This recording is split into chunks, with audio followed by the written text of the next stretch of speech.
Estamos nunha campaña informativa dirixida á población galega en defensa da sanidade pública. Nós, desde logo, vamos a apoiar a manifestación que o vindeiro día 21 terá lugar en Santiago de Compostela, unha manifestación que pretende, desde logo, defender un modelo sanitario público frente á política que está facendo a Xunta de Galicia ao Partido Popular, unha política que consiste basicamente en disminuir o gasto público en sanidade e derivar o gasto e poñelo en mans da iniciativa privada. Unha política que supón, dende logo, despilfarro e peor servizo á larga, non?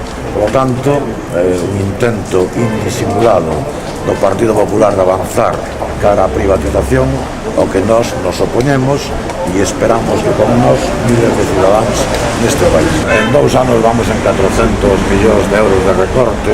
Eu creo que eso no, en fin, está a vista de todos, é unha evidencia e, polo tanto, ese é un problema, o recorte que está facendo a Xunta de Galicia nos orzamentos en sanidade, pero eu volvo a decir, hai un segundo problema e é que, aproveitando a situación, a Xunta pretende ir privatizando o sistema sanitario público galego e o fai agora a través, por exemplo, dos investimentos en novas infraestructuras. Por exemplo, en hospitais se vai a derivar a investimento, a inversión privada.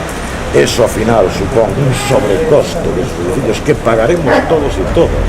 Non deixa de ser colocar aos cidadãos galegos, en fin, ante unha hipoteca que pagarán no futuro. Por lo tanto, aumento do coste desas infraestructuras e veremos tanto avanza no intento de privatizar a xestión e, por lo tanto, peor servicio.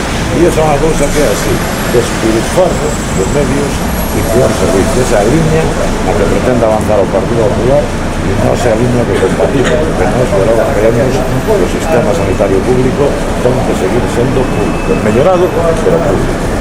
Que no caso do Chus asistimos a un deterioro da área sanitaria de Compostela que atende a máis de 400.000 personas, é evidente, non? Desde hai ano e medio aproximadamente as listas de espera pois non deixan de medrar e cando menos hai un problema de xestión manifesto, non? Nos entendemos que hai que apoiar a sanidade pública, eso é totalmente contraposto pois a idea que ten o Partido Popular que os 2 novos centros de saúde da cidade, tanto de Conxo como Galeras, pois vaya por ese modelo de cofinanciación público-privada e que desde logo o Chus, que foi o buque insignia durante moito tempo da sanidade galega, debería seguir sendo, e iso se fai con un apoio decidido por parte das administracións públicas e por unha xerencia que realmente responda ás expectativas dun centro que foi referencia non só desde o ámbito asistencial, sino tamén desde o ámbito investigador.